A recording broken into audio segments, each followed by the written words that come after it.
Hi, sorry it's been a while. I totally wasn't working on a video about video game prices, and then a better, more successful YouTuber happened to work on basically the same video and finished it before me, so I had to scrap the video. Anyway, I thought I would make my return by talking about a series of games that I've never talked about before. I bet if you polled people from the ages of 7 to 45 years old in the United States, like 95% of them would say that they've played a Mario Kart game at least once in their lives. This is because, for the most part, they're fun, simple games that anyone can enjoy with a group of friends.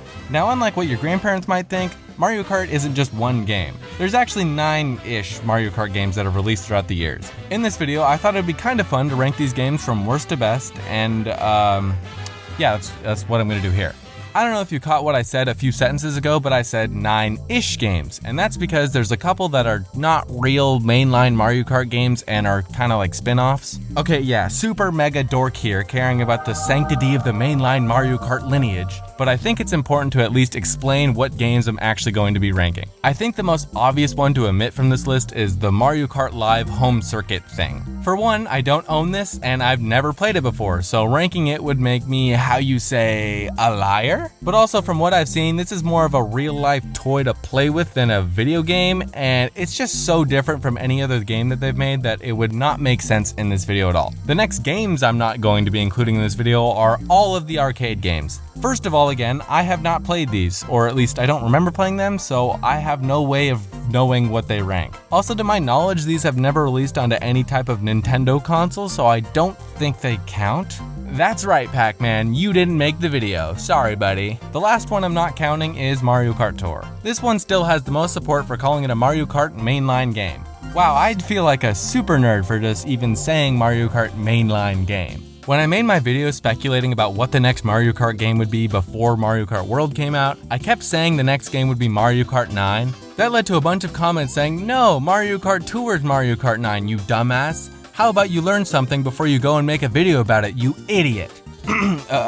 Okay, back to the video. I'm not gonna rank Tour in this video because it's just so different from the rest of all the games. Also, just like the arcade games that never released on Nintendo consoles, unless there's like a Nintendo phone I don't know about. So even though I don't count it as the 9th Mario Kart, it's okay if you do. It really doesn't mean anything. So with that said, here are the 9 games I'm going to rank. Oh, also, I'm counting 8 and 8 Deluxe as one game. I know they have differences and they're really the same game, but also they're not the same game. But honestly, they're close enough that it would be really redundant to have 2 basically identical games on the list. If you really want to know how I would rank regular Mario Kart 8 for the Wii U, it would be right below 8 Deluxe in the rankings. Speaking of rankings, if you happen to really enjoy a game I rank low or hate a game I rank high, you're wrong. No, I'm kidding. Most of everyone's rankings of these games are going to be based entirely on their opinions. Even if you try and stay as objective as possible, it's hard to not have some nostalgia for the Mario Kart you grew up playing the most, so please try not to tear me to shreds in the comments, please. But yeah, I'm gonna start at the bottom and move my way up to the top, so why don't we get started? Yahoo! At the very bottom of the list, we have Nintendo's first attempt in making a Mario Kart game. The fact that this game is at the bottom of the list not only makes sense, but is also a good thing because it means they started somewhere and improved on it. I know this game came out in 1992, but wow, this looks terrible. With the technology they had back then, they couldn't add any height to pretty much anything, so the entire game is completely flat. Look, I know that some conspiracy theorists may love that the world in this game is flat for as far as the eye can see, but that's not my thing. Aside from the visuals, the actual gameplay here is actually, how do I put this?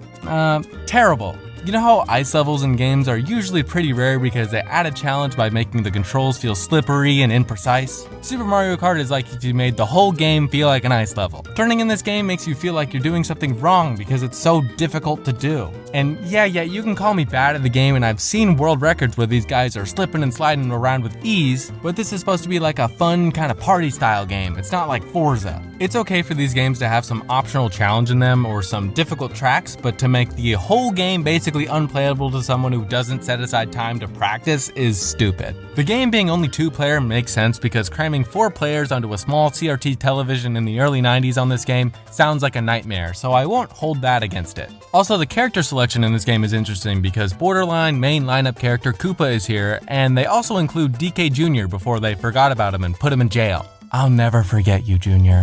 Oh yeah, the tracks. They're not great. It feels like there's maybe only like 5 tracks in this game because they all look identical. Like this one, this one, this one, and this one are all different tracks, but at a glance, you'd have no idea. But hey, at least you can see Peach get absolutely wasted on the podium, so good for her.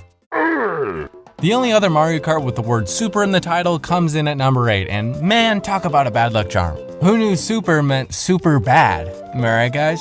Sorry, anyway, the first thing you probably notice when looking at this game is, oh wow, it's flat again. Awesome. But I will say this time they threw in some great design and a good sprinkle of charm to make this game actually not terrible to look at in 2025. Except for the rain, this looks like, what's going on? What's going on here? Similar to the last game, this one isn't the best to control. However, Super Circuit isn't as slippery and it makes at least a little bit more sense this time. Super Circuit is on a handheld, and while yes, it has the capability of being multiplayer, the main purpose of playing games on handheld is to play them in the back of the car when you're on a road trip and when you're 5 years old and then you get car sick from staring down too long and throw up all over yourself like I did. Okay, maybe not. But in all seriousness, a lot of my handheld gaming experience was playing games by myself, so unlike the last game, I understand the difficulty here. If the game is super easy, there really isn't a point to play the game by yourself for very long, so it does kind of make sense here. The character roster features all the usual Mario guys you'd expect to see in a Mario game, except for obviously Queen Bee. With the track selection in this game, it introduces something really important into the series going forward. Not only is there 20 new tracks in this game, but it also features all 20 that were in Super Mario Kart as retro tracks. Retro tracks are awesome. It's always great seeing old favorites come back with a new coat of paint, so I've got to give credit where credit is due here. But let's be real, this isn't some hidden gem, underrated masterpiece or anything. It's very, very far from the best Mario Kart game out there. Woohoo! Coming into our 64th spot is Mario Kart 7. Wait, that's wrong. Coming into our 7th spot is Mario Kart 64. Yeah, we're still not into games that look pretty, but it's nice to see some actual 3D finally. Also, this game is the first to be multiplayer up to 4 players in the series, which is probably why this game is as popular as it was. Just like the last couple games I've talked about, the controls here aren't really as great as I would like them to be in a racing game. Sometimes you spin out for what feels like no reason, and yeah, maybe if I was better at the game, this wouldn't be a problem. But knowing why things happen in a game is kind of important. This is the first game in the list that features a battle mode, and it's not perfect yet, but the maps are pretty good. You can only play it in multiplayer with no CPUs, so the wonderful maps feel a little empty, but still this is a good start to a mode that they put a bunch of love and care into in every entry into the series. Aside from the battle mode, there's also a racing mode in this game. Wow, that's crazy. The tracks in this game are very hit or miss. There are some absolute classics here like Yoshi Valley, Bowser's Castle, and Mario Raceway. But on the other side of the coin, there's Wario Stadium, Sherbert Land, and Toad's Turnpike. Also, the Rainbow Road in this game is kind of controversial. It's way too damn long, and while I think that's kind of funny, I have to admit it's a little bit of a slog to get through. Racing on these tracks, we have the normal Mario Kart cast, except for of course Queen Bee, but I guess I can let that slide. With that said, this game is alright, but it can get a lot better than this. Up next at the 6th spot, we have Mario Kart 7. Okay, now we have Mario Kart 7, and please try to ignore the obvious 6-7 reference I could throw in here. This is one of the games that I have played the least, so if I'm missing something here, that could be why. But of the more modern Mario Karts, I don't think this one is too great. The biggest selling point when this game came out was the fact that they added gliding and underwater driving. And while that sounds really cool, a lot of the time it doesn't really add anything to the racing, especially when it comes to underwater driving. The only time I can really think of an underwater section being cool is in Bowser's Castle. Outside of that, it doesn't really do anything for me on tracks like Cheep Cheep Lagoon, and actually makes tracks worse, like with Koopa Cape. The gliding doesn't have the low lows like underwater driving, but it also doesn't really add anything to the game for me either. This game controls way better than anything I've talked about so far, so that's a pretty good positive. The first time I picked up this game, I actually felt like I could operate a vehicle, which is unlike some other entries on this list. Anyway, we have a decent character selection here, and that's right baby, Queen Bee is finally a playable character in this game. She'll come back, right? I'm sure of it. The track selection in this game is pretty great. I love Wii Sports Resort, and being able to race around the island on multiple tracks is like a dream come true. Okay, that might be a little bit dramatic, but it's pretty cool. Mario Kart's Rainbow Road is at the very least top 2 in the series, and the retro tracks provide a pretty decent selection. The game also added kart customization, and while it seems cool, I honestly would rather just pick a kart and get the race started. It kinda just wastes time before the race starts because I always pick the same combination once I find one I like. An okay battle mode and a missing versus mode round out a pretty solid entry into the series. Just beating out the 3DS entry into the series is Mario Kart DS. Now this just might be nostalgia beating my ass because I used to clock hours into this game. So yeah, I do really love this game. First of all, real quick, when you look at this roster, you might be asking yourself, who decided to put the toy that came out 20 years before this game in here and make him a playable character? Well, they're a genius because this guy is awesome. Who even cares about Queen Bee anyway? It's probably the same guy who decided to have this little emblem editor in the game, which was always super fun to play around with. Now, if you remember Black Ops 2, you probably understand why they never decided to bring this thing back, but it was awesome to have it at the time. Outside of Figure 8 Circuit, the track selection here is pretty great, and you could even go upside down on the track for the first time 9 years before Mario Kart 8 came out. The great track selection extends to the battle mode as well, with probably the coolest battle mode track they've ever made, Nintendo DS. No, I didn't randomly blurt out Nintendo DS at the end of that sentence. The course actually takes place on top of the original DS. The same guy probably struck again there. And speaking of good ideas, mission mode. This mode is incredible. I don't know why it didn't become a mainstay in the series because it's one of the things that this specific game is best known for. I can't go the whole time talking about this game without mentioning the graphics being not all too great, but honestly, it doesn't bother me that much. So I think this game is deserving of the number 5 slot. Sliding into 4th place is Mario Kart 8 Deluxe. Like I said earlier, I'm counting the regular and deluxe version of this game as the same game. This kinda gives the regular 8 an unfair boost, but who cares? The boost comes from the battle mode, which remember how I said earlier that they just did not care about battle mode anymore? This is the prime example of that. The regular Mario Kart 8 battle mode just took place on normal tracks, which was terrible, and at that point they should have just omitted it from the game. Anyway, that doesn't matter because even if the 8 Deluxe battle mode isn't perfect, it at least has some tracks now, so it's at the very least passable. Now, if you want to continue playing a single Mario Kart for the longest amount of time possible, your best bet is to play this game because there are 96 total tracks in this game. Also, the character selection in this game is absolutely massive and includes Funky Kong, which is a huge bonus for a simple guy like me. Now, while this is impressive, you might be wondering why this game isn't higher on the list, and there's a few reasons behind that, and I went over that in this video here. If you want me to go into detail about what I think about this game, it's there. But some of the major drawbacks of this game is that a lot of these tracks are kinda trash, and the actual mechanics in this game just aren't as great as some of the other entries. The mechanics in this game and also in 7 are why they aren't placed higher on the list. Some things I'm actually a pretty big fan of though are the purple drift and 200cc. Rewarding good drifting will always be a positive for me, and having a super fun fast mode that's just pure chaos on some tracks is awesome. So this was a fine game to have as the most modern option for us to play for like 11 years, and it's deserving of the number 4 spot. For my list, I'm giving the bronze medal to Mario Kart Double Dash. This might be the most unique Mario Kart they've ever made because if you didn't get it from the title, you race with 2 people rather than just 1. Talk about doubling the fun, am I right guys?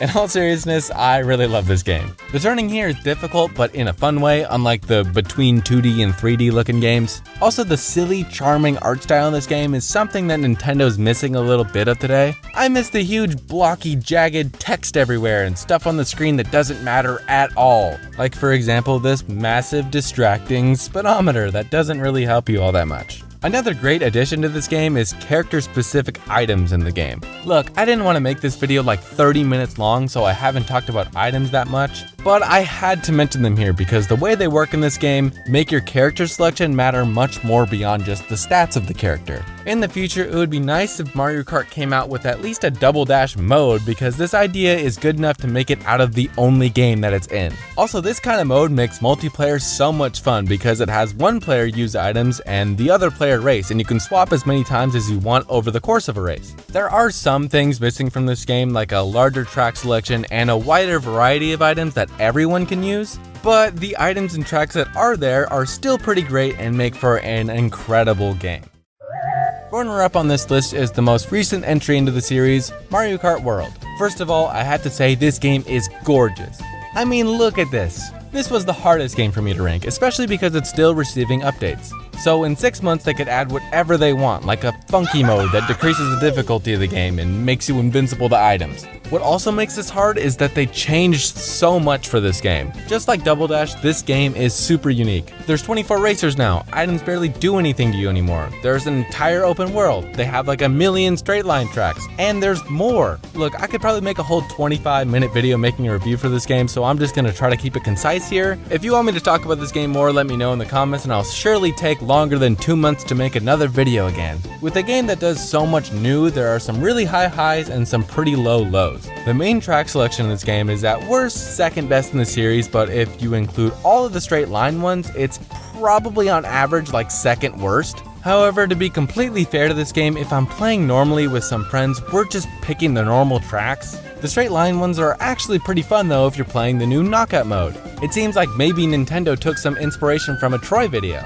I see you, Nintendo, very sneaky. Being able to trick on basically anything, jump anywhere, and drive on every wall is awesome. But items hitting you and doing basically nothing is super weird and kinda sucks. You see how this game is like bipolar? Some things are the highest of highs and then some things are the lowest of lows. Like I said, they have a huge character selection and they even brought a bee back. Oh, also, I almost forgot to mention the mission mode is back. Sort of. It's in the open world and going to each mission here is a massive hassle, but hey, close enough. Hopefully one day in the next game they just make it its own mode. Again, I could talk about this game for hours, but I should try to keep it short for a video like this. The average of these high highs and low lows brings Mario Kart World into a very respectable silver on my list. Taking the top spot on my list is Mario Kart Wii. I mean, could it have been anything else? If you've seen any of my other videos, you would know that I'm one of the biggest Mario Kart Wii fans in the world. I mean, I use my free time to spend it playing the modded version of this game, which has like 200 tracks and 200cc by the way, it's great. This all boils down to Mario Kart Wii having the best mechanics of any Mario Kart game by far. Using the Mach Bike and Flame Runner is like swishing a three-pointer. It's like that crisp, fresh air feeling you get when you're up early in the morning. It's like flushing a blade in golf. There really aren't many more satisfying feelings in life than having amazing lines while driving with these karts. Okay, maybe I am exaggerating a little bit, but it is a lot of fun. The items in this game being insanely imbalanced and extremely punishing is awesome and makes comeback wins actually possible in this game. The track selection in this game is in that top 2 I was talking about in the world section.